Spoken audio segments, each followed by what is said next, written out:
momento de muita troca e aprendizado para todas. O Comunicação, Pesquisa, Ensino e Democracia é um evento promovido pelo Programa de Pós-Graduação em Estudos da Mídia e pelo Departamento de Comunicação Social da Universidade Federal do Rio Grande do Norte. O objetivo do evento é reforçar a ideia de comunicação aplicada ao cotidiano, apresentar os os resultados de pesquisa e do conhecimento gerado, contribuir para a formação dos discentes da graduação e da pós-graduação, por meio da oferta de atividades complementares, e enfatizar que a comunicação plena, no sentido de interação, só pode ocorrer num ambiente plural e democrático.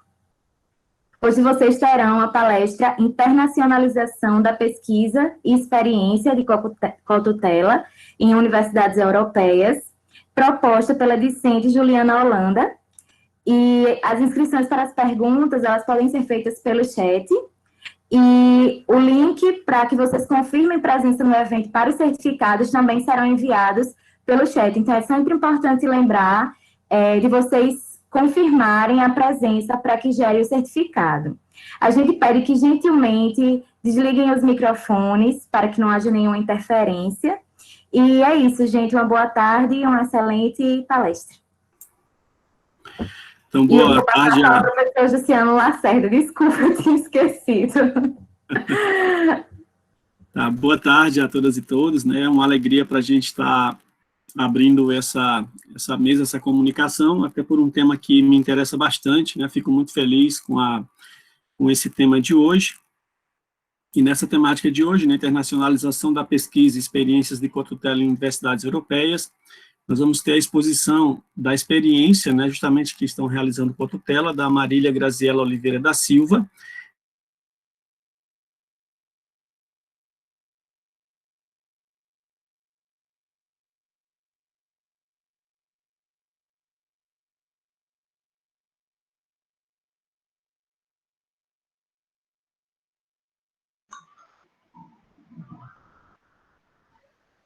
Acho que travou, né? Acho que travou. Então, vamos A dar gente prosseguimento, segue. né? Você pode começar, então. Que é doutoranda de Barcelona. Bem aqui, não? Estão vendo? Oi, professor, tinha travado, voltou agora. Acho que voltou. Então deve ter sido rapidinho. Bom, então a gente vai ter essas duas falas. Eu só quero, antes de abrir para as duas apresentações, fazer um breve relato aqui, né, que atualmente nós no programa de estudos da mídia, nós temos 6 programas de cotutela com 8 doutorandos, né, envolvendo o programa de estudos da mídia, e a Universidade Autônoma de Barcelona, a University of Warwick, a Universidade Pontifícia Salesiana de Roma, a Universidade da Beira Interior, em Portugal, a Universidade Fernando Pessoa também em Portugal, e a Universidade Complutense de Madrid. E também nesse nosso histórico, de 2018 para cá, nós tivemos 3 doutorados sanduíches, né, com 2 doutorandos do PPGEM, que fizeram doutorado sanduíche na Autônoma de Barcelona, a Thaís Teixeira e o John William, né, e estamos tivemos um doutorando da Faculdade de Letras de Coimbra, que desenvolveu aqui atividades no PPGEM, orientado pela professora Ângela Pavan. Então, essa experiência, né, desde 2018 para cá, vem se consolidando, e agora a gente vai compartilhar um pouco 2 dessas experiências, né, com a Marília Graziella e a Juliana Holanda, e vamos poder conversar com elas e, ao mesmo tempo, conversar sobre esses processos, né, como eles ocorrem, como eles são distintos um do outro, né. Cada cotutela, ela é uma unidade em si, que tem suas particularidades, né.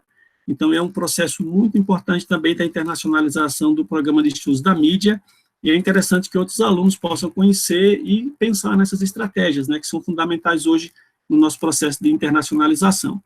Então, vamos começar convidando a Marília Graziella para falar da sua experiência na Universidade Autônoma de Barcelona, e logo depois a gente vai ter um bate-papo também com a Juliana Holanda, que vai apresentar a sua experiência lá em Londres. Boa tarde a todos, um prazer falar com vocês, estou muito feliz, tem muita gente aqui interessada no processo de cotutela, estou vendo vários rostinhos conhecidos, Maria Érica, querida, minha orientadora de mestrado, um prazer lhe ter por aqui. Então, eu vou passar um slide aqui, mas eu queria, antes de tudo, falar para vocês que tudo que eu estou compartilhando hoje é uma experiência pessoal, porque a gente costuma dizer que a cotutela, cada cotutela é um caso. Então, assim, tudo que eu vou compartilhar com vocês não necessariamente vai ser a regra, mas eu espero que no final eu possa inspirar outras cotutelas no PPG e, enfim, outros programas. Vamos lá.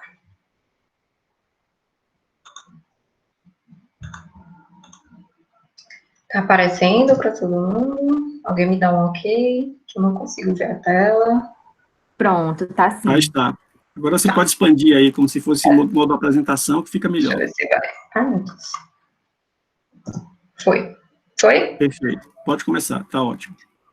Pronto, vamos lá. Bom, a primeira coisa que eu queria falar com vocês é dar essa contextualização sobre o que é essa cotutela, né? Que nada mais é do que uma modalidade de cooperação internacional que permite ao estudante regularmente matriculado numa pós-graduação, de mestrado ou doutorado, obter concomitantemente, ou seja, ao mesmo tempo, o título de mestre ou doutor emitido por uma universidade nacional e por uma instituição de ensino superior estrangeira. Ou seja, a cotutela ela tem como característica principal a inscrição plena do doutorando nesses 2 programas de pós-graduação.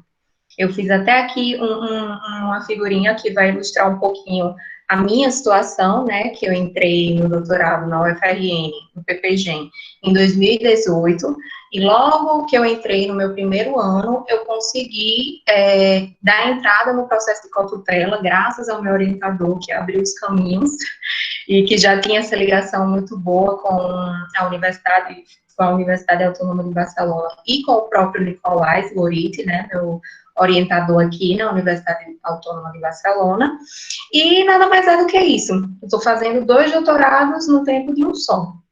Eu sou aluna regular da UFRN e sou aluna regular da Universidade Autônoma de Barcelona através desse regime de cotutela. Em relação ao UFRN e ao UAB, a gente entende que esses documentos de cotutela, esses acordos de cotutela têm que ser gerados a partir do acordo de cooperação científica entre as 2 universidades.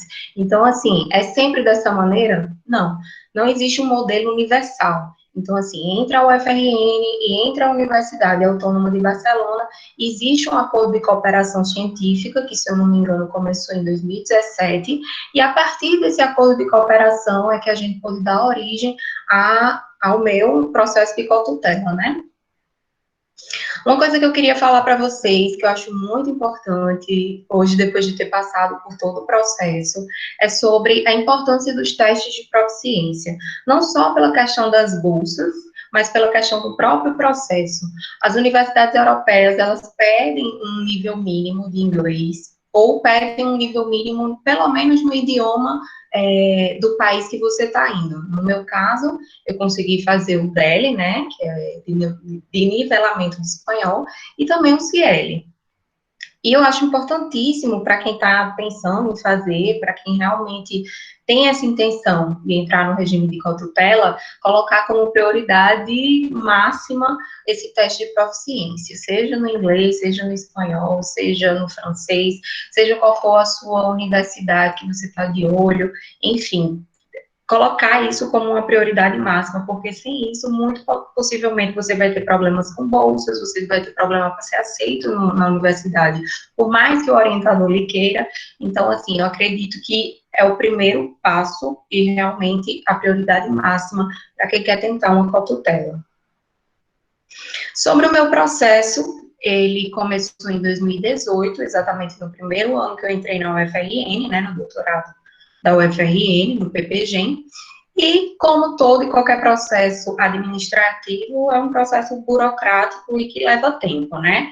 Esse acordo e esse documento de cotutela, ele tem que ser assinado pelas autoridades competentes das 2 instituições, ou seja, tem que ser assinado pelo coordenador do PPGEM, pelo coordenador do doutorado da UAB, tem que ser assinado pelo reitor da UFRN, pelo reitor da UAB. Então, todas as autoridades competentes têm que estar de acordo com todo o documento, e por isso que acaba tendo um vai e vem muito grande, porque às vezes uma universidade quer de um jeito, a outra de outro, então assim, é um processo que requer um pouco de paciência, mas que no fim das contas vale muito a pena. Em relação ao meu processo e ao meu documento, eu achei interessante colocar aqui para vocês que, em relação ao meu tempo, né, quanto tempo eu tinha que ficar em cada universidade. Na UFRN, eu tinha que ficar 24 meses. Já na Universidade Autônoma de Barcelona, eu tinha que ficar 12 meses consecutivos ou não. Ou seja, eu poderia passar 6 meses, voltar para o Brasil, depois passar 6 meses, enfim, eu estou conseguindo passar esse ano, né? E uma outra questão importante também no meu documento, que provavelmente é diferente em cada caso, é a questão das matrículas e dos pagamentos. Porque no meu documento ficou firmado que a minha matrícula aqui na UAB, ela tinha que ser paga no total, na totalidade, o ano que eu ia estar aqui presencialmente, né?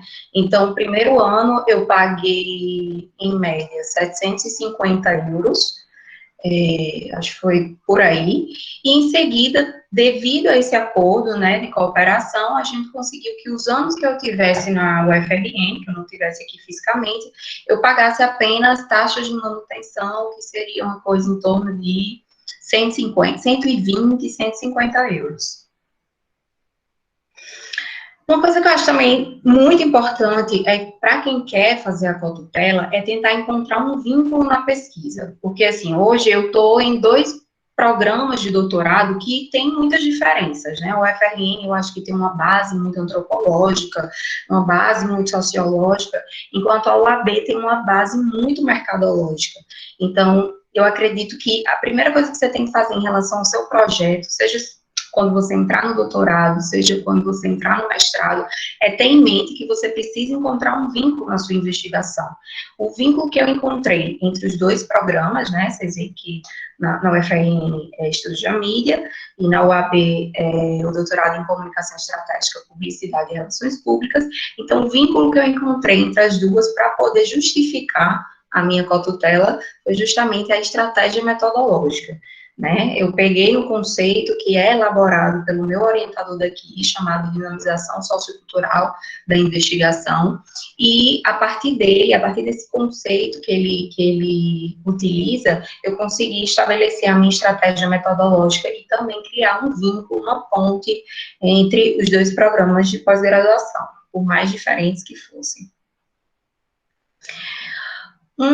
Outro fator extremamente relevante e fundamental é o orientador externo. Eu tive muita sorte, graças a Jussiano, que abriu os caminhos, né? Já tinha esse vínculo com o Nicolás Loriti, e foi um professor que me abraçou minha pesquisa, assim, de uma maneira muito bacana, muito interessante, desde o meu primeiro momento, assim, de dizer, eu quero ir para a UAB, ele realmente fez de tudo para que eu me sentisse uma aluna regular da UAB e não apenas uma aluna que estava numa instância doutoral, como muita gente imagina que é a cotutela. Então, o Nicolás, ele foi fundamental desde o início do processo, para, tanto na orientação do meu trabalho, né, que deu uma visão totalmente diferente, assim, uma visão voltada mais para as linhas de investigação que ele trabalha, quanto para o próprio processo, porque acaba que você tem que escrever carta para o consulado, a carta de aceite, então tem uma série de coisas para você chegar à universidade que, sem dúvidas, você vai precisar desse orientador externo, e graças a Deus eu tive muita sorte. Nicolás, ele trabalha com técnicas de televisão, de realização televisiva, realização audiovisual publicitária, e eu me encaixo, meu trabalho se encaixa com as linhas de investigação dele em relação aos meios de comunicação, recepção e dinamização intercultural, e também a investigação audiovisual aplicada à interculturalidade e à diversidade sociocultural. Achei interessante colocar aqui, até para ver se alguém se familiariza, se também se empolga em fazer algum tipo de vínculo, seja uma instância, seja a cotutela com o Nicolás, e A gente já conseguiu fazer muita coisa junto. Eu, ele e Jussiano, graças a Deus, formamos realmente um time, e está sendo muito importante para a minha pesquisa ter essas duas visões, desses dois orientadores, para ter um trabalho mais sólido que realmente agregue as duas universidades. Eu achei interessante colocar aqui algumas atividades que eu consegui desenvolver ao longo desses meses, né? Infelizmente, fui pega de surpresa pela pandemia, então não consegui fazer tudo que eu estava almejando, mas resolvi colocar aqui algumas das coisas que eu consegui fazer com a Cotutela. Primeiro, a participação em 2 grupos de pesquisa daqui, que é o Migracom, o Observatório Grupo de Investigação em Migração e Comunicação, e o LAICOM, Laboratório de Análise Instrumental da Comunicação.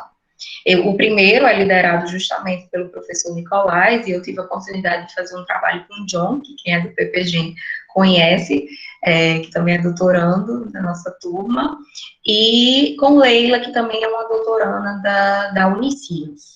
Então, foi um trabalho muito bacana que a gente desenvolveu em alguns meses.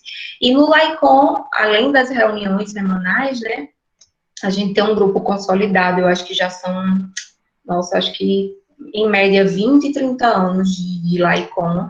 É um grupo que trabalha com a medição de valores, hoje trabalhando com esses valores corporativos dos principais bancos espanhóis, e eu acho que quem também teve a oportunidade de conhecer o professor Ángel, que é o antigo coordenador do programa daqui, sabe que ele tem uma linha de investigação muito relevante, muito voltada para o mercado, e que ele está desenvolvendo o protocolo EVA, está conseguindo desenvolver também uma associação, e querendo ou não, foi uma imersão cultural, porque eu consegui ter contato com investigadores do México, do Chile, muitos brasileiros também, os catalães, né, espanhóis, então está sendo uma experiência muito bacana, tá nesse grupo de pesquisa tão consolidado, que hoje eu vejo que faz muita diferença.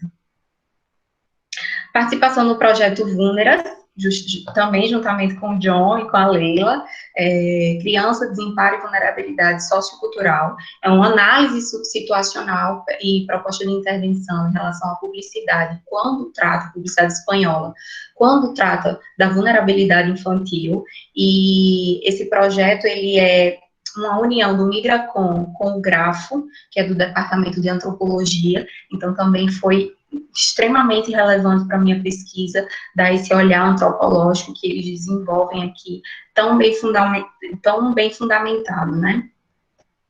A participação no GRUCON do BCN, que nada mais é do que um grupo de brasileiros de estudos interdisciplinares de comunicação em Barcelona, e que foi criado a partir da APEC, que é a Associação de Pesquisadores e Estudantes Brasileiros na Catalunha, uma experiência extremamente válida. Outra atividade desenvolvida junto com Leila, mais uma vez, foi uma aula ministrada sobre a diversidade na publicidade brasileira. Foi uma aula na turma de mestrado de planificação estratégica, e integrou um módulo do novo consumidor na disciplina ministrada pelo professor Nicolás, de representação na da diversidade na publicidade. Outra atividade foi a participação e o apoio técnico na jornada Publicidade como Agente de Transformação Social, que contou com a participação de grandes publicitários e comunicadores espanhóis. Um deles, inclusive, esse que está de paletó, ganhador do Prêmio Cannes, foi uma experiência incrível, essa troca de conhecimentos do mercado e da academia que a gente tanto sonha, né, principalmente nas universidades brasileiras, que a gente consiga ter que essa conversação sempre seja maior e sempre seja mais aprofundada. Então, foi também uma experiência extremamente válida. Assistência nas aulas das disciplinas ministradas pelo meu orientador externo, né, pelo Nicolás, que foi justamente onde eu consegui ver as diferenças estruturais, digamos assim, no sentido de vários estudos de televisão, vários estudos de rádio, uma estrutura, assim, para os alunos realmente aprofundarem e criarem produtos audiovisuais, e eu só consegui pensar, meu Deus, se os alunos da UFRN tivessem essa estrutura, iam fazer magia. E, no final, né, agora, minha última atividade foi um tribunal online, que era para ser presencial, mas devido à pandemia a gente não conseguiu realizar. Mas, basicamente, eu tive que produzir um videozinho de 10 minutos no idioma espanhol, falando sobre o meu projeto de pesquisa, e esse vídeo será analisado por uma banca de professores da Universidade Autônoma de Barcelona, ou seja, um processo muito parecido, inclusive, com o que a gente tem no CEP, né, e nos SODs, que são muito relevantes também. Então, essas foram as atividades, espero poder tirar algumas dúvidas daqui a pouquinho, e agora eu passo a palavra para a Juliana, que vai contar um pouquinho da experiência dela para a gente. Bom, então a gente vai ter agora a Juliana Holanda, né, que vai contar a sua experiência, que também é uma experiência um pouco diferente, como a gente diz, cada caso é um caso, né? Ela se matriculou na UFRN, depois ela conseguiu, né, uma bolsa para ir para Londres, estudar na Universidade de Warwick. Então, de lá, ela solicitou a cotutela para continuar aproveitando o seu doutorado aqui, né? Isso foi uma saída muito inteligente, que possibilitou esse arranjo, né? Então, cada caso é um caso, né? Sempre tem que começar a tratar na sua particularidade. É contigo, Juliana. Boa tarde, vou colocar aqui para apresentar.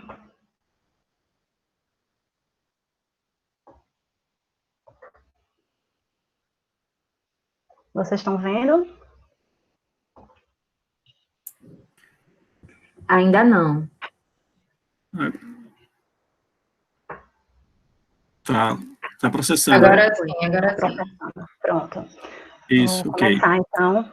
Boa tarde a todas e todos. Queria começar agradecendo ao Programa de Pós-Graduação em Estudos da Mídia, da UFRN, e ao Departamento de Comunicação, por terem organizado o Comunicação, que está possibilitando, né, que a gente compartilhe nossas experiências de cotutela. Quando eu sugeri essa palestra e convidei Marília também para apresentar a experiência dela, a minha ideia era exatamente a democratização da informação. Nós, da comunicação, costumamos carregar essa bandeira da democracia e da democratização da informação, e eu acho que é importante a gente expandir isso para todos os níveis, né? Inclusive na academia. Então, a ideia é compartilhar com vocês a experiência para poder potencializar e ajudar, talvez, outras pessoas que tenham interesse em fazer cotutela a irem atrás dessa oportunidade.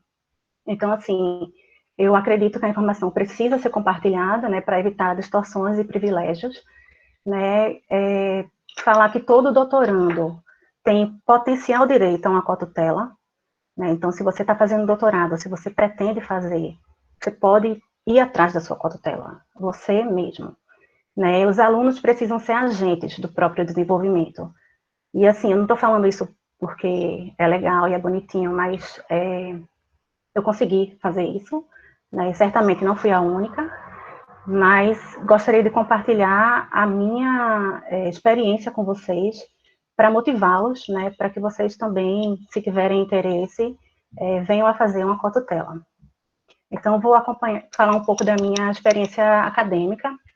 Eu sou jornalista formada pela UFPE, né. Em 2007, eu ganhei uma bolsa para fazer um mestrado em jornalismo internacional na City, a Universidade de Londres, e aí foi no ano 2007 e 2008, o ano acadêmico, né, ela começa em setembro, normalmente, e tive o título em 2009, né, então eu foco muito nessa parte, porque quando eu fui fazer esse mestrado, eu não entendia, não sabia que os títulos internacionais, eles precisam de revalidação quando a gente volta para o Brasil. E daí, quando eu voltei para o Brasil, com o título em 2009, com o equivalente a uma laurea, com minha dissertação publicada em formato de livro, eu não tive meu mestrado, meu título de mestrado reconhecido, né? Hoje a legislação mudou e eu vou tentar novamente, mas até hoje esse meu título não é reconhecido, apesar da CIT ser uma universidade muito importante na área de jornalismo. Ela é considerada, sempre fica ela e Cardiff na luta lá no Reino Unido, nas pesquisas que fazem, né? Ficam as duas sempre em primeiro lugar. Então, esse meu título ele não foi reconhecido. E daí, em 2014, eu fiz a seleção para o mestrado em Estudos da Mídia, o UFRN, passei, aí fiz o mestrado, né, terminei em março de 2017, e no final de 2017 eu fiz a seleção para o doutorado, na UFRN e para fora, né, só que para fora, na verdade eu já tinha sido selecionada para algumas universidades, o que eu estava realmente tentando era uma bolsa completa, para poder fazer esse doutorado fora. E passei na seleção da UFRN, e quando foi na primeira semana de aula da UFRN, eu tive a notícia que tinha ganho uma bolsa completa para a Universidade de Warwick. E daí eu fui conversar com a minha orientadora, né? Passei, ganhei a bolsa, né? Mas não quero sair da UFRN. Isso vem muito desse meu trauma, digamos assim, do mestrado, né? Uma coisa foi eu passar um ano fazendo mestrado, e ainda não ter, eu espero ter em algum momento esse título reconhecido, mas outra coisa seria passar 4 anos no doutorado e não ter esse título reconhecido. E daí foi quando ela veio com a ideia da cotutela, né? Eu fiquei perdida, nunca tinha ouvido falar em cotutela, não conhecia o processo, né? E fiquei me perguntando o que é que, como é que seria, né? Se seria possível, né? O que é que isso ia me trazer de benefícios, e não conhecia ninguém que tinha feito uma cotutela. Então, fui fazendo pesquisas, e aí, assim, vou compartilhar o meu percurso, né? De início, o que eu fiz? Conversei com os meus orientadores, a minha orientadora da UFRN e o meu orientador de Warwick, né? Os dois concordaram. E o de Warwick, como ele já conhecia a situação do meu mestrado na Inglaterra, que não tinha sido reconhecido, ele disse, não, vamos tentar, porque vai ser mais garantido para você, né? Então, como eu ganhei a bolsa de Warwick, então, meu doutorado está sendo em Warwick. Eu estou passando 4 anos na Inglaterra para fazer esse doutorado. Então, o acordo de cotutela veio por Warwick, apesar de eu já ser aluna da UFRN, né? Eu passei ainda o primeiro semestre completo do doutorado tendo as aulas na UFRN, mas o doutorado que eu faço atualmente é o de Warwick. O projeto que eu faço, eram 2 projetos distintos.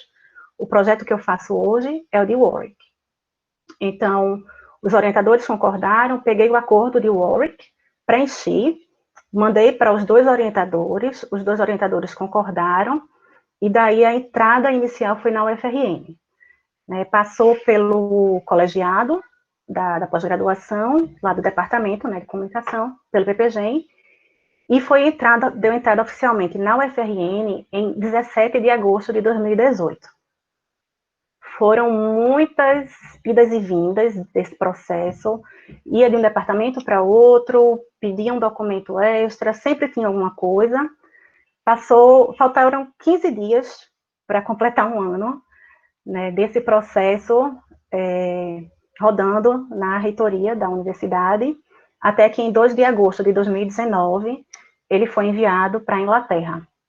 Né? Só que agosto, normalmente, lá, é época de férias.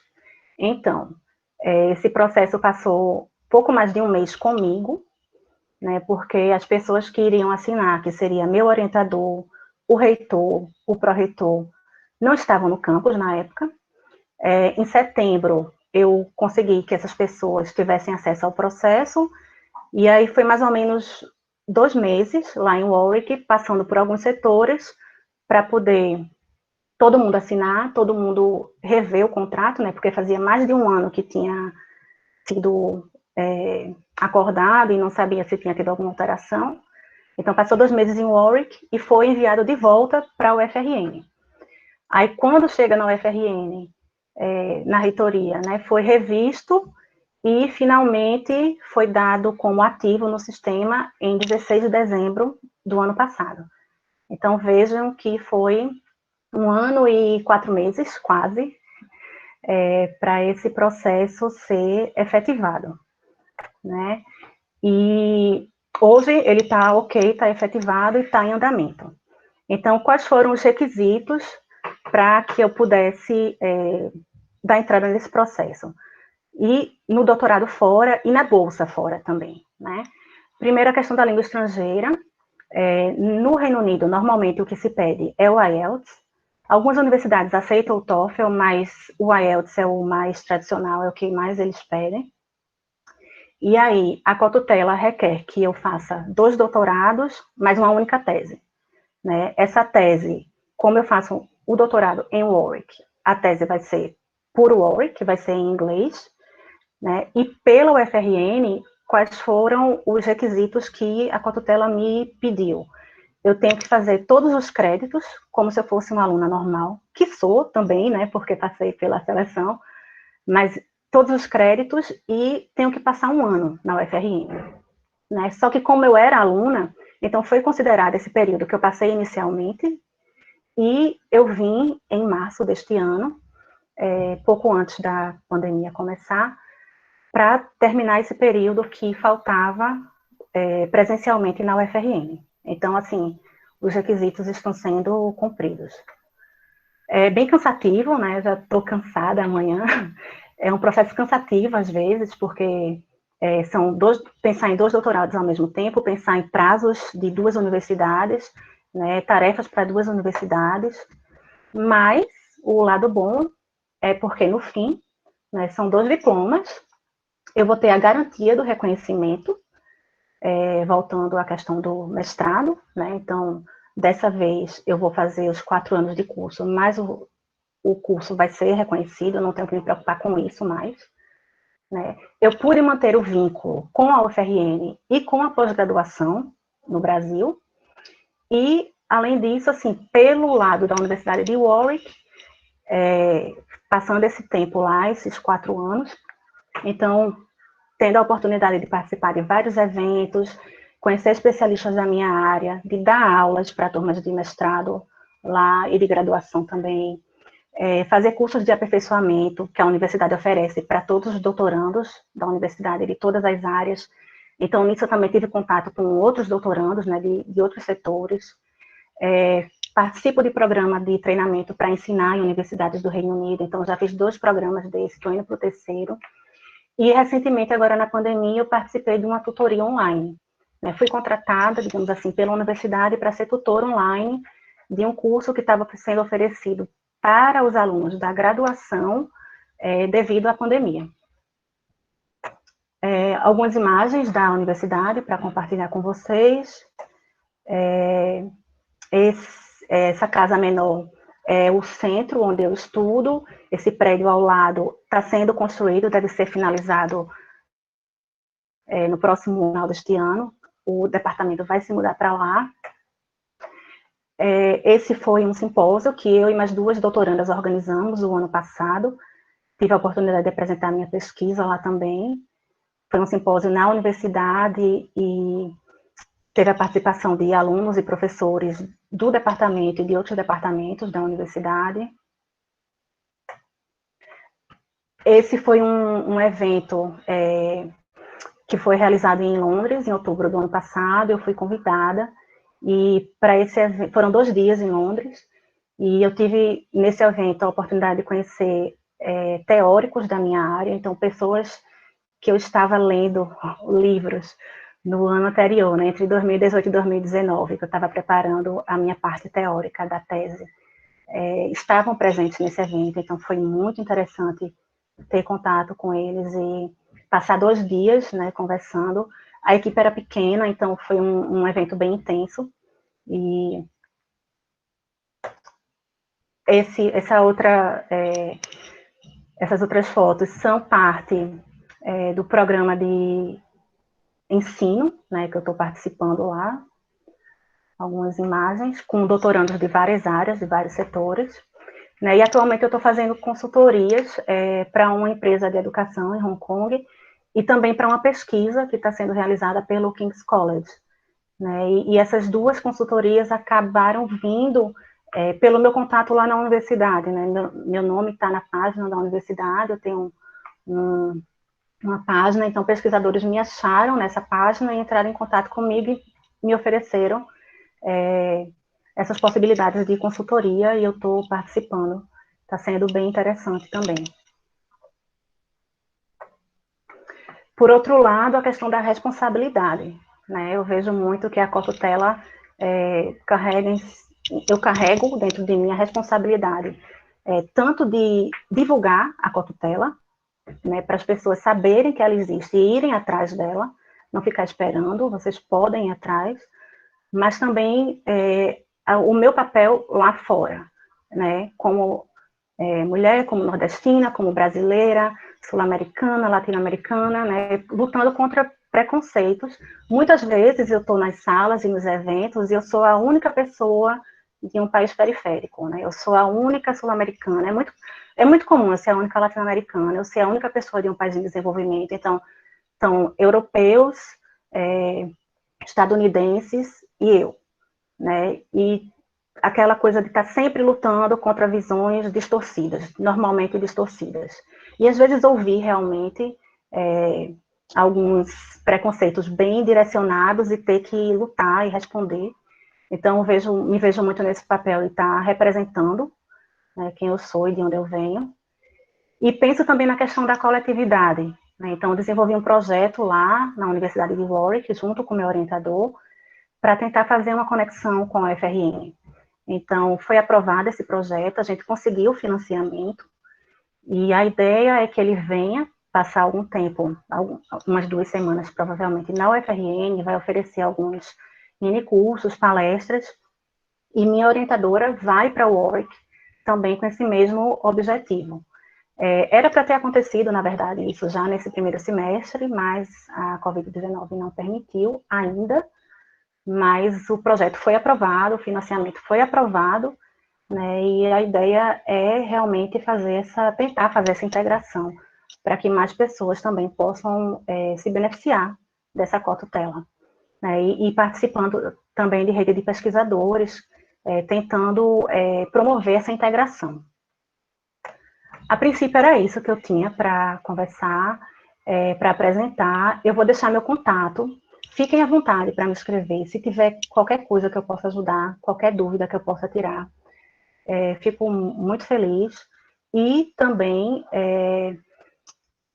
assim, gostaria muito de receber um e-mail, sei lá, daqui a 1 ano, de alguém dizendo, eu consegui a cotutela. Eu ficaria muito feliz que essa palestra nossa tivesse incentivado outras pessoas a ir atrás da cotutela também. Obrigada e fico aberta a perguntas. Obrigado, Juliana, pela sua fala, né? Muito bom contar a sua experiência e parabéns aí também por esse processo de integração que você conseguiu, marcando essa posição do professor orientador vir para cá e da sua orientadora também poder fazer essa experiência lá, porque isso marca bastante também para fortalecer a internacionalização do próprio PPGEM, né? Então, eu acho que a tua experiência da Marília e os outros que a gente está construindo, isso vai ser muito importante, né? Eu vou primeiro fazer só uns comentários em relação ao que vocês colocaram e depois a gente abre para as perguntas que estão colocadas aí no chat, tá? Bom, então vamos lá. Primeiramente, surgiu a questão da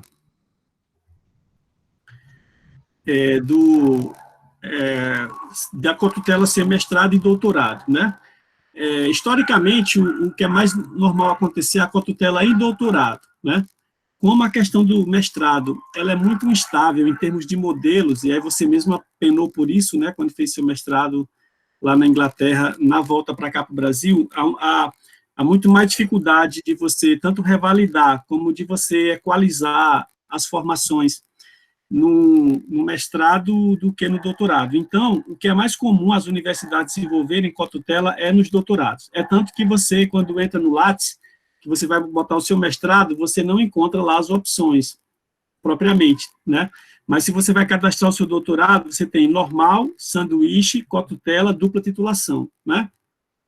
Então, qual é a diferença disso? Doutorado normal é aquele doutorado que você faz ou num lugar ou no outro na totalidade, não tem esse intercâmbio, né? O sanduíche é quando você faz o doutorado na universidade e você vai fazer uma experiência de imersão em outra universidade caracterizada como estágio sanduíche, né? Então, esse estágio sanduíche, ele pode ser o mínimo 1 mês e o máximo o que for possível que as 2 universidades pactuarem. qual é a diferença do sanduíche? É que o sanduíche, ele é um estágio supervisionado por outro professor, mas ele não garante a titulação naquela universidade que você fez o sanduíche. Mas a sua experiência internacional fica registrada, né, no seu diploma da universidade sede onde você faz, tipo aqui é o PPGEM, né? No meu caso, os sanduíches, quando você não consegue a cotutela, é uma importante saída. A própria CAPES oferece, muitas vezes, bolsa de sanduíche. Às vezes, o aluno pode conseguir, com a bolsa de sanduíche, conseguir um processo de cotutela, né? Por isso que eu gostei muito da Juliana ter provocado, vão atrás, né? Se mexam. É como ela disse, o protagonismo maior de uma cotutela é do estudante, né? É claro, se o professor tem uma interação com a outra universidade, já tem contatos, né, como é o caso que eu tinha com o Nicolás Lorite, porque eu fiz com ele o meu doutorado de sanduíche em 2005, né? Já tenho trabalhado com ele desde 2002, são quase 20 anos de trabalho coletivo, então você tem esses aspectos. Mas o aluno, quando ele entra, agora qual o segredo? É no primeiro ano, você tem que ser no primeiro ano, por isso o que ela, Juliana, colocou e Marília também colocou, é fundamental. Se você tem essa ideia, antes de entrar no doutorado, você já tem que fazer a prova de línguas, já tem que ter se preparado para qual país você quer ir. Se é de língua espanhola, E aí vai ter uma pergunta para vocês aqui sobre isso, né? Eu queria que vocês falassem aí depois, que é da Ermaela Silva. Ela pergunta se, geralmente, os exames de proficiência são divididos por nível, com relação aos testes como o DEL, CIEL, o IELTS e o TOEFL, quais são os níveis solicitados para uma cotutela? Aí vocês notem aí, tá, para responder daqui a pouquinho, certo? Só um último comentário que eu queria fazer, né? Seria o seguinte, no caso da Juliana, se possível, quando você fechar a tese, que você possa fazer um resumo ampliado, um pouco maior do que aquele resumo de uma página, né? Geralmente leva de 2 a 5 páginas, em português, sintetizando a tese, né? Na verdade, até se tiver estratégia, é transformar a tese como se fosse num artigo de menos de 15 páginas. Acho que os artigos britânicos são em torno de 8, né? 7, 8. Que você possa ter uma síntese em português para os alunos que estão também acessarem a sua tese e depois irem para a totalidade dela em inglês, né? Bem interessante isso. Mas não é obrigação. Em alguns cotutelas é obrigação, em outras não, né?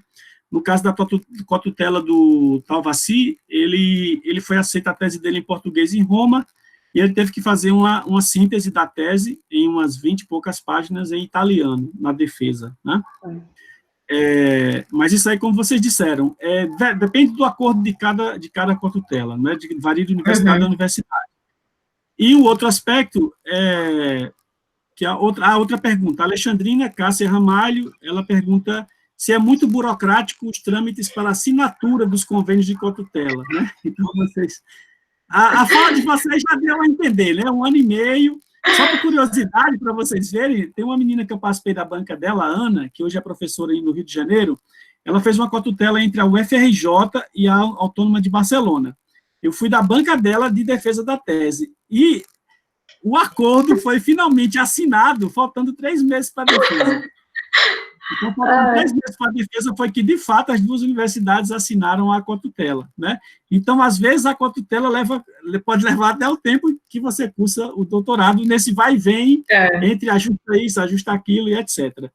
Inclusive, tem universidades que se negam a fazer cotutela em função do trabalho que dá fazer isso. Tem professores que dizem, eu vou perder muito tempo com essa tramitação do documento, eu prefiro não me envolver. Então, às vezes, por isso que é bom você também consultar as universidades para saber se tem abertura, né, para isso.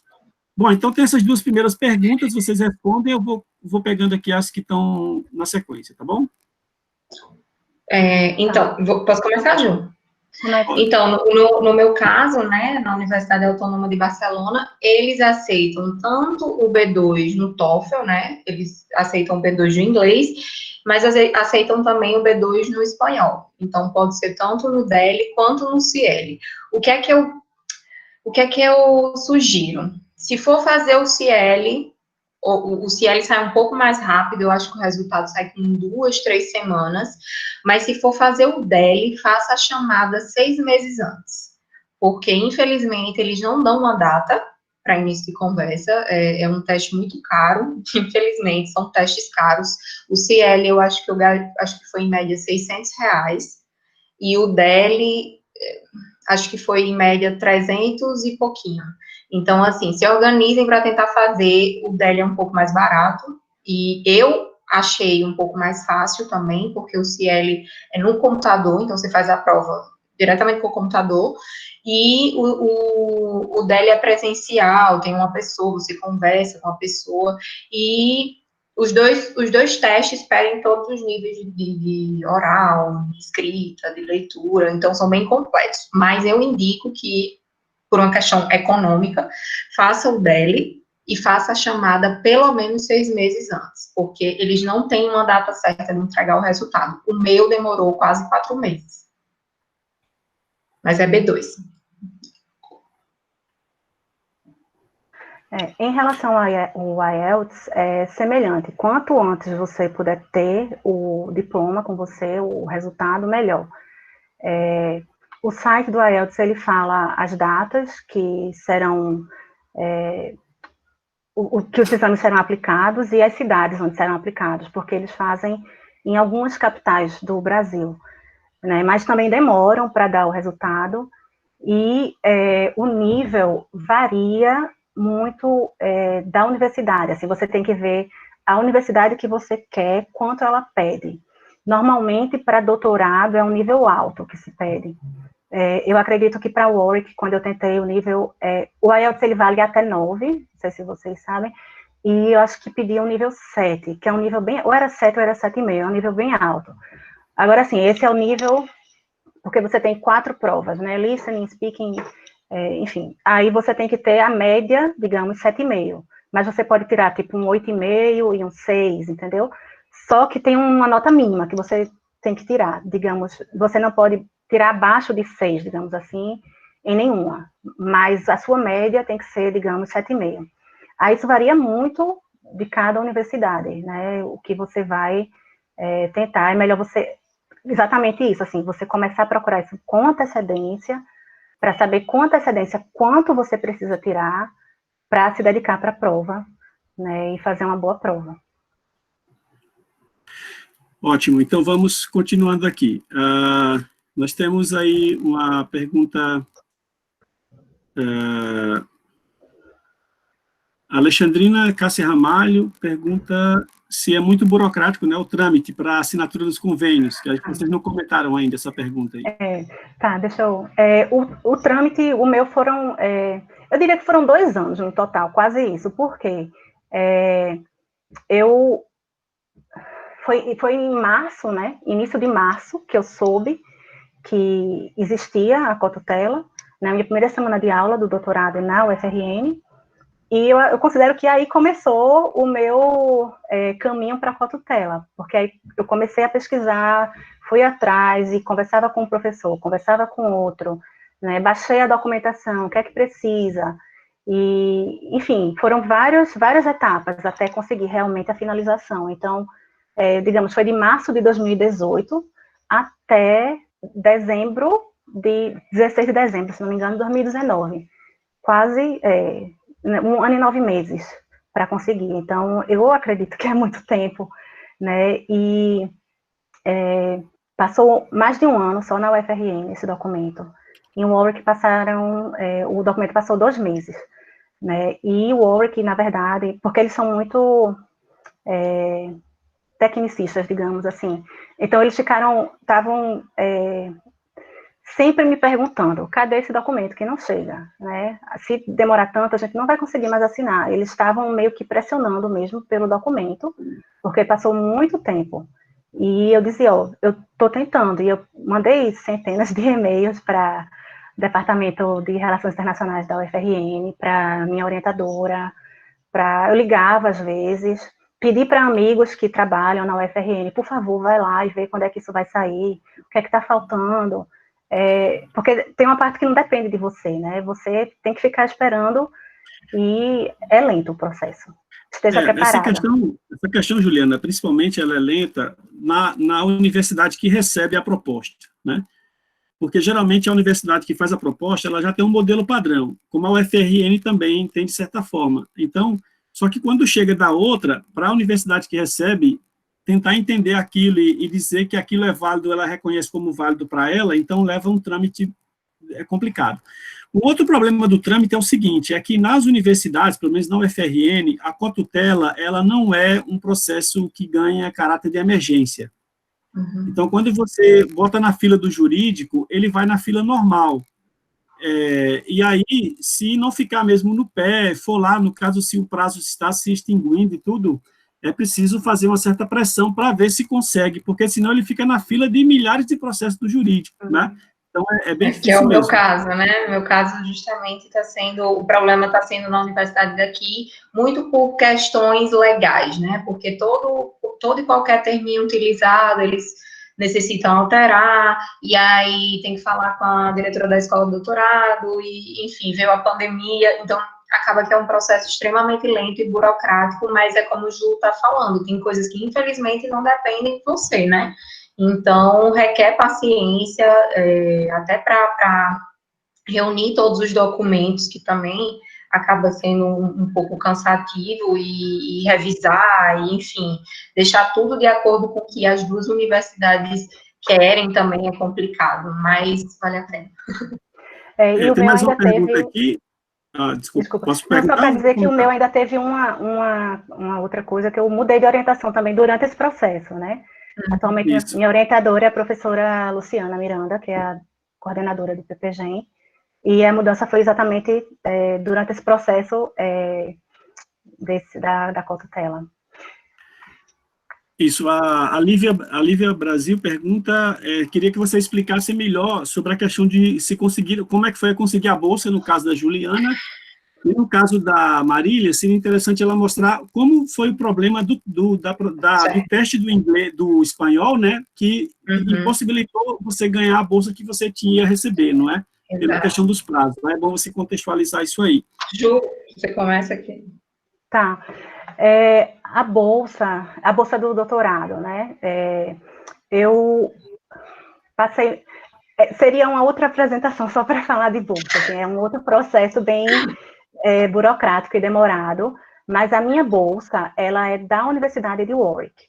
Então, eu já tinha sido aceita na universidade, né? Na verdade, eu tentei em mais de uma, eu tinha sido aceita em algumas universidades, mas eu precisava da bolsa completa, né? Isso significa que eles iam pagar todas as minhas taxas, e, além disso, eu recebo um valor mensal de subsistência, né?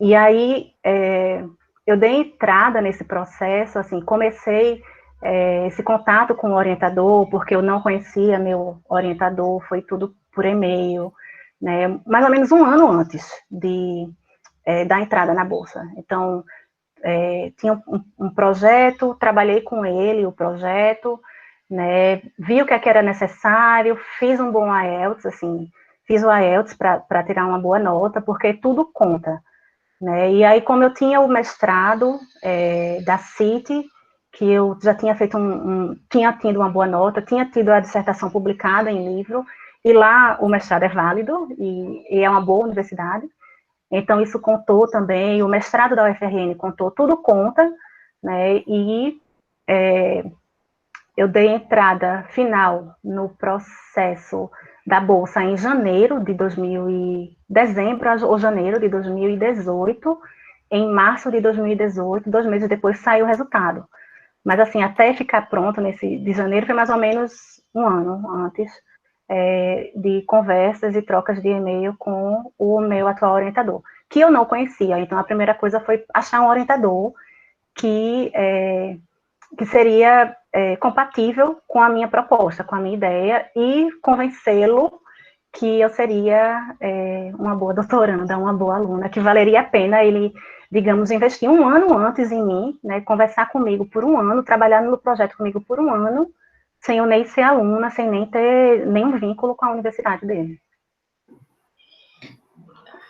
No meu caso, meu financiamento foi pessoal mesmo, eu vim com recursos próprios, né, infelizmente, passei por todo o processo do PDSE, O meu projeto foi aceito, e apresentei todas as documentações, entretanto, eles pediam um nível avançado do DEL, né? E do CIEL. Nesse caso, o que aconteceu comigo? O CIEL, eles pediam nível C1, que é o nível de fluência máximo, né? E de nativos, e as notas não se distribuíam como no DEL. Então, eu precisava ter C1 em todos, no oral, no escrito, no de leitura, nos 4 requisitos. E eu consegui B2 em 1. Então, o CIEL não serviu para mim. Então, eu estava esperando e na expectativa do DEL. No DEL, eu estava um pouco tranquila, porque eu tinha conversado com muita gente que tinha participado dos processos anteriores do PDSE, e todas as pessoas diziam que eles pediam o certificado 15 dias antes da viagem, um mês antes da viagem. Então, eu fiquei tranquila, porque, em teoria, meu certificado sairia em maio, e eu ia viajar em agosto. E aí, o que aconteceu? Assim que saiu o PDSE, saíram os editais, tudo, a primeira coisa que eles pediram foi o certificado. Então, eu não consegui apresentar o certificado, fiquei tentando conversar com o pessoal da CAPES, mas, assim, até por uma mudança de governo, que vocês já imaginam, a forma de manejar a situação foi simplesmente você está desqualificada. Então, acho que no governo passado, eles conseguiram... Todo mundo que não apresentou o certificado naquele momento teve até 15 dias antes de viajar para ir. Então, eu me garanti na prova, a única prova que tinha em Natal, que foi em fevereiro, eu acho, e fiquei esperando, mas infelizmente não consegui apresentar. Então, não consegui a bolsa, vim com recurso próprio, mas, no fim das contas, eu fiquei sabendo que muita gente que veio com a bolsa teve que voltar, porque foi cortado no meio do caminho. Então, basicamente, foi isso. E eu nem sei se está tendo seleção ainda do PDSE. Tem mais duas perguntas aqui, algumas eu vou responder rapidamente, porque a Alexandrina Cássia Ramalho pergunta se existe alguma legislação brasileira sobre tutela. Na verdade, cada universidade, no seu regimento, ou no seu plano de desenvolvimento, ela desenvolve um regramento sobre cotutela. Então, o aluno tem que procurar, e também cada programa de pós-graduação acaba tendo que redigir alguma coisa. A UFRN está nesse processo de redação de uma norma para a cotutela, e enquanto isso também, muitos programas têm seu próprio regramento. No caso da UAB, da Universidade de Warwick, tudo já tem um formulário próprio que é padrão para a universidade inteira, né? A Complutense de Madrid também tem esse processo, né? Então, é mais fácil. Mas é universidade para universidade, certo? O Gustavo perguntou se o caso dele precisaria também a questão da tese. Não, caso a tese dele é em português, não teria problema nenhum. A Maria Érica pergunta para a Graziela e Juliana, sem contar com a burocracia, quais são os principais desafios que vocês enfrentaram nos respectivos países? Tá, posso começar? Eu acho que além da acho que nossa resposta vai ser parecida. Semelhante, né? Além da língua, né? Porque é diferente você fazer curso de inglês e você morar no país, né? E fazia mais de 10 anos que eu tinha morado em Londres, então, assim, para o mestrado, então, tem a questão da língua, né? De retomar a habilidade da língua, mas também a questão do preconceito mesmo.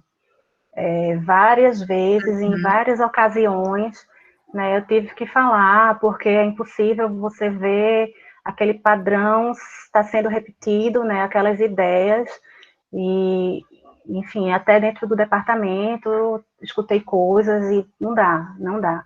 Então, não dá para ficar calado, então é falar.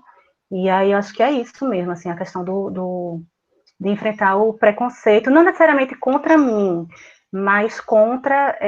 Acho que é a América Latina, sabe? América Latina, contra o Brasil, né? E é bem difícil, porque eu cheguei lá em outubro de 2018, vocês lembram o que aconteceu nesse período, e aí, tudo que acontece, assim, tem uma brasileira aqui, então vamos perguntar para ela o que está acontecendo lá, e é sempre...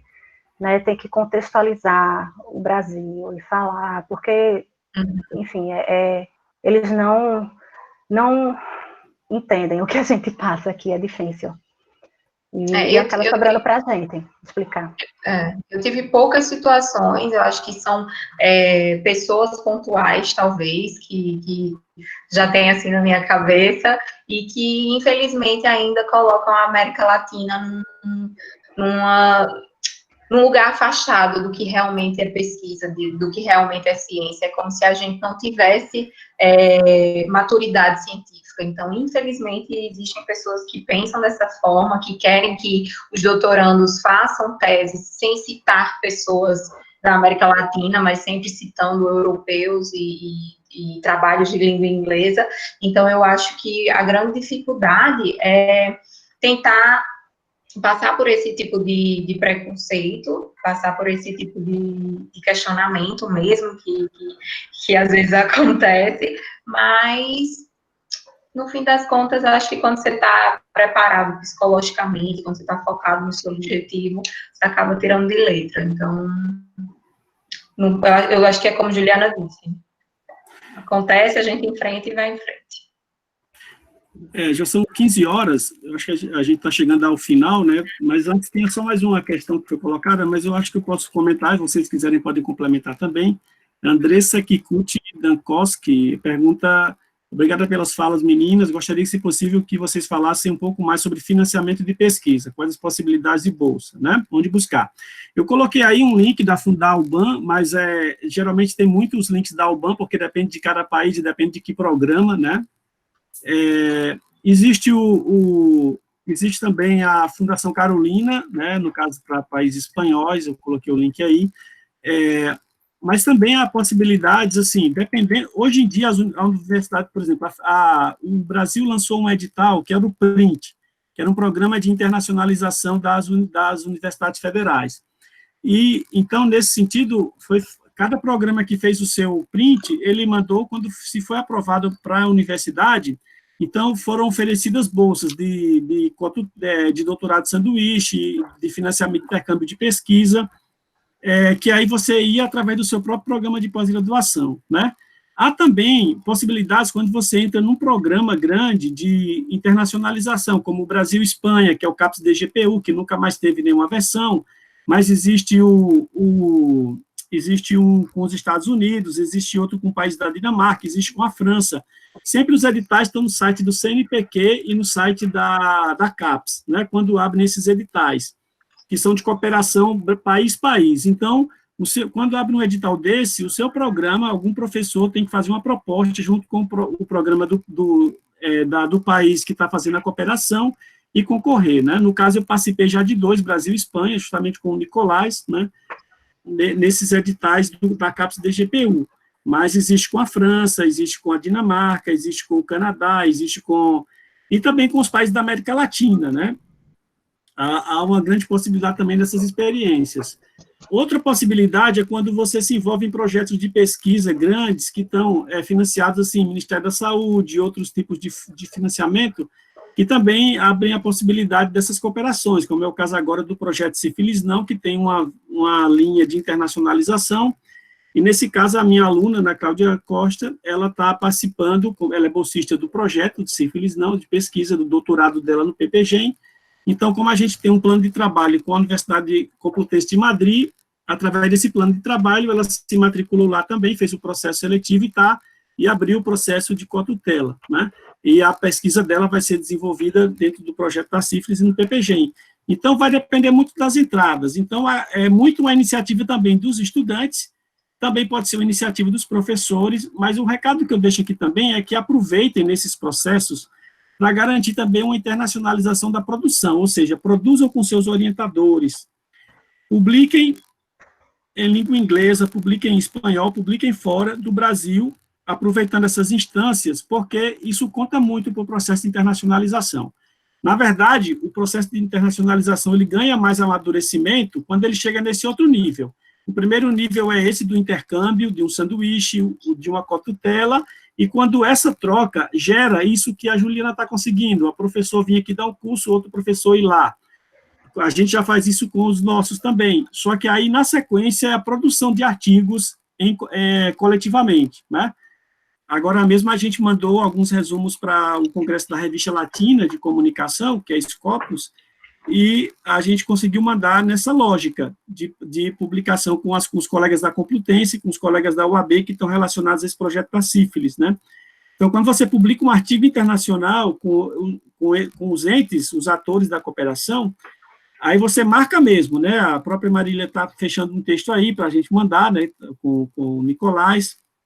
Então, isso sacraliza o processo. Também a publicação em revistas científicas, principalmente se não for no país de origem, nem de onde está recebendo a cotutela, nem de onde vem o outro, né? Para marcar essa internacionalização de todos os envolvidos. Não sei se as meninas querem concluir mais alguma coisa, comentar desse processo. Eu queria aproveitar para parabenizar vocês pelo movimento, pela coragem, pela força de vontade, né? E é isso, tem que ser protagonista, abrir as fronteiras para que os colegas também se motivem a fazer esse movimento, né? Então, muito bom vocês terem feito esse movimento todo aí, essa palestra também. Exatamente, eu queria só agradecer realmente a atenção de vocês, fico feliz que tenha muita gente interessada realmente no tema, e eu estou deixando aqui meu e-mail no chat, porque quem quiser conversar, trocar uma ideia, vai ser um prazer ajudar. E é isso. Obrigada, Ju, por ter tido essa ideia maravilhosa. Foi super produtivo. E vamos em frente. Obrigada. Agradecer a Marília e Luciano, né, pela participação na palestra. E, assim, a minha dica para quem está procurando bolsa de forma mais autônoma, tem alguns programas, por exemplo, tem a Fulbright, que oferece, tem programas para mulheres também, mulheres cientistas, você pode tentar. E a minha experiência é mais no Reino Unido, né? Eu ganhei algumas bolsas lá em outras oportunidades. E cada universidade, ela oferece bolsas distintas. Então, o ideal é você achar o professor ou o departamento onde você gostaria de trabalhar, ou com quem você gostaria de trabalhar, e aí ver nos sites desses locais as bolsas que são oferecidas, né? E pode variar, assim, pode ser que tenha um ano que não tenha bolsa e no ano seguinte tem bolsa, então tem que ter um pouco de jogo de cintura e paciência mesmo. Mas é possível, e oferecem bolsas integrais, né, que cobrem taxas e cobrem o seu custo de vida lá, como oferecem bolsas, às vezes, parciais. Então, por exemplo, só as taxas vão ser cobertas e você tem que arcar com o dia a dia. Mas existem bolsas, então procurem, tenham, assim, paciência, né, eu fiz uma tabela no Excel com as universidades possíveis que me interessariam, fui atrás de possíveis professores, né, que me interessariam, que eu tivesse algum tipo de conexão, e sair escrevendo, e sair procurando. Então, assim, dediquem o tempo de vocês para isso, né, para pesquisar, porque é possível, não deixem de tentar. E deixei meu e-mail também no chat, caso alguém queira entrar em contato. E muito obrigada por terem ficado aqui com a gente esse tempo, né, 1h10 conversando sobre costela, foi muito bom. Obrigada. Muito obrigado, meninas. Obrigado a todos os participantes aqui, né? Agradecemos em nome do Programa de Pós-Graduação em Estudos da Mídia e do Departamento de Comunicação Social.